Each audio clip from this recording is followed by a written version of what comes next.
So today's video, I was going to put out some updates, going through all of the footage that I've collected over the last 9 months. I'm realizing there's a bunch of stuff that's missing, and so I can't really tell a good story that way. So what I'm going to try to do is fill in some of the blanks and kind of get you guys caught up on where the GTI is now. So first things first, you may be able to see behind me, I found some seats. These are seats out of a Mark II GTI. I love the red stripe and the GTI label on the seats. It was really hard for me to get rid of the blue ones, but I just realized it was time to move on. So I was able to sell those to somebody and then found these and a matching rear seat to go with it, though I don't have a video clip of it. But I'll show you those later.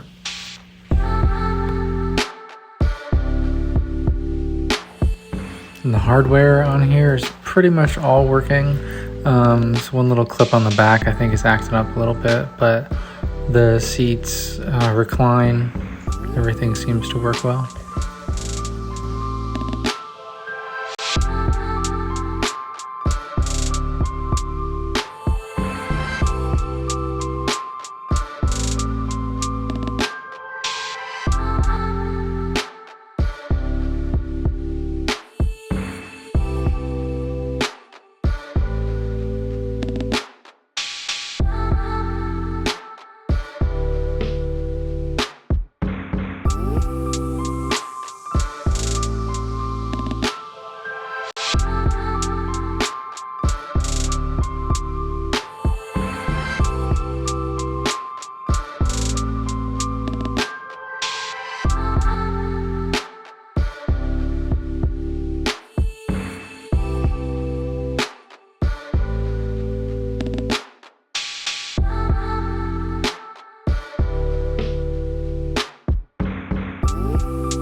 Shortly after I got the seats installed is when we decided to move down to Florida. I still had a car that wasn't running, moving in a quick timeline, so I'm trying to go through the list again as quickly as I could. So the first thing I did was buy new air hoses to make sure that I didn't have any vacuum leaks. Just a bunch of different size hoses, actual vacuum line hoses.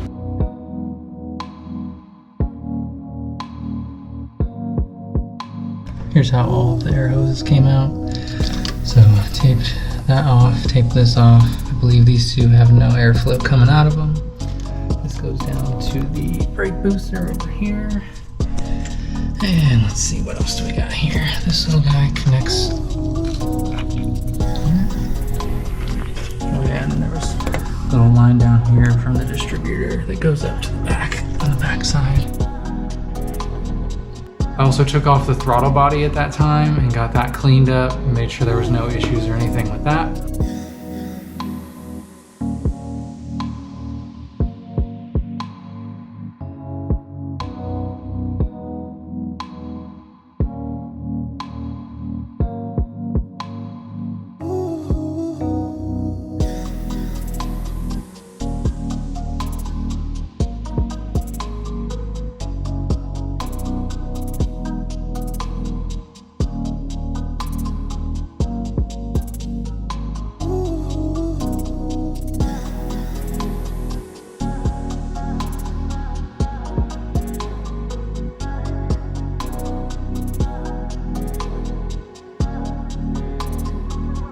Still didn't want to start after that, so I went and bought a compression test kit. I tested all of that out, everything came within spec. There's a certain percentage they're supposed to be between each of them and everything checked out good, so no problems there. Then I got a fuel pressure tester kit. I refer you to, I think it's Fast Shiny Loud. I'll link it below. He does a really good walkthrough on what is needed for this here, but basically you have the fuel pressure tester and it has a splitter. One side is going to connect to your fuel distributor right here in the center, And then the other side here connects to the actual fuel line.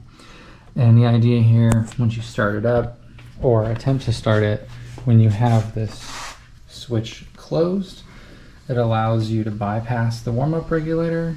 And then you should see up here something like, I want to say he said 70 or something like that.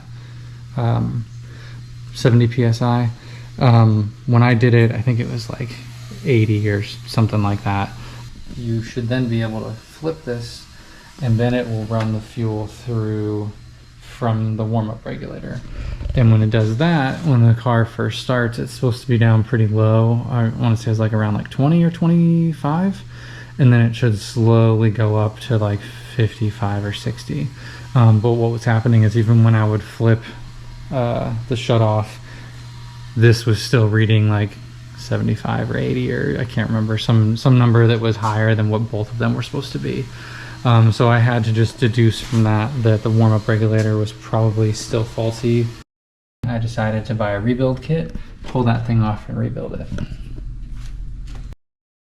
So it was kind of late when I finally got that on. I did find one video that I sent to my buddy John, who has been super helpful. All right, man, I'm gonna bring you along for this journey because I'm about to start the car. I have zero faith that this is gonna work, but maybe there's a shot. Here we go. Let that prime up for a second.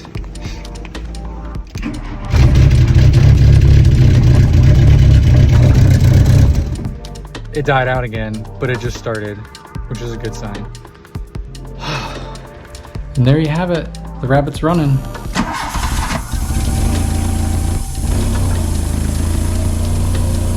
Story's not over. I think this chapter can be closed. Till next time.